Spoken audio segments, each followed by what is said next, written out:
Social media has grown immensely in popularity with millions of users around the world.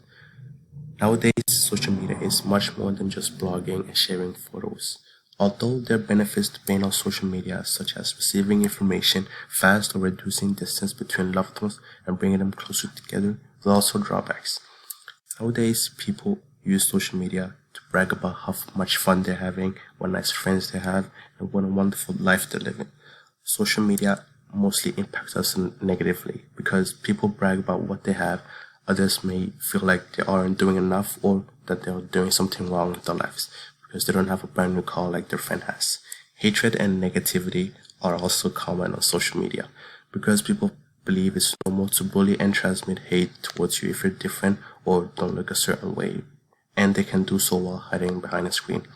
Social media has begun to present its own idea of beauty to boys and girls, and it has begun to have an impact on self esteem. No one tells them they look fine the way they are, which makes them feel horrible and makes them wish they were someone else.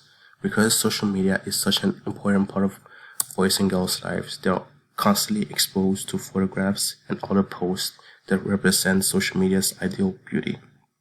Girls have been known to have body image issues and have been diagnosed with depression and other mental disorders as a result of how they need to look like in order to achieve beauty in eyes of social media.